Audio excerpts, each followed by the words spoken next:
I think what really intrigued me about Don Shirley was how complicated he was. There's just so much to pull from in terms of just the things he was dealing with, the things that he struggled with, the things that he exhibited a degree of excellence in. So just the range of things that I was going to be challenged with in tackling was really attractive.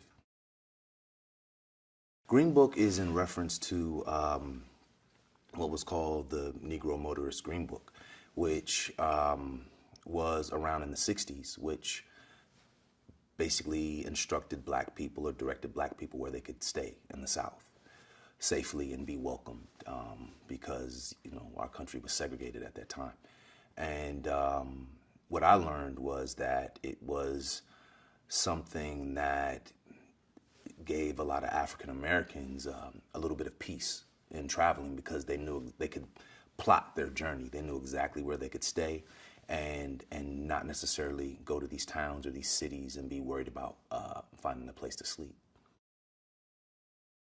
It's definitely more of a drama, but I think the way in which Peter Farrelly and the writers, Brian Currie and Nick Vallelonga, I think the way in which they just so perfectly sculpted this script that there hasn't been a lot of changes on the day, and they really struck a really beautiful balance of, I think, pulling you to the heights of laughter and sort of bringing you to the depths of someone's struggle and their pain.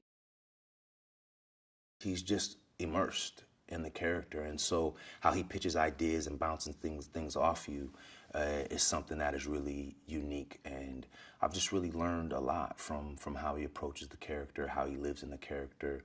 I think I've always been that person who will say, can I get one more, like one more take? And Viggo will always ask for one more than I do.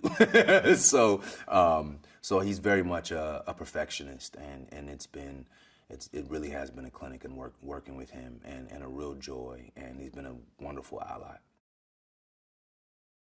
As a black musician wanting to play classical music, being limited to a certain type of music because of how people may not accept him, you know, and I think that that is relevant in a certain way now, because just take Hollywood for instance, can a woman lead X, Y, and Z? Well, the perception is these films don't do well here, or this doesn't sell here.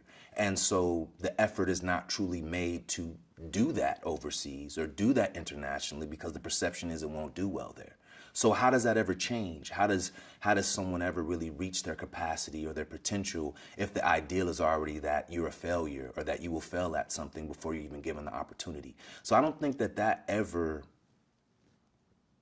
I don't think we've gotten over that as a culture, whether that be specifically about an African-American issue or a gender issue or LGBTQ issue, whatever. You know, those issues have always been a part of our culture, and I think that they continue to transform in some way, and that's something that we always have to shed light on and try to eradicate.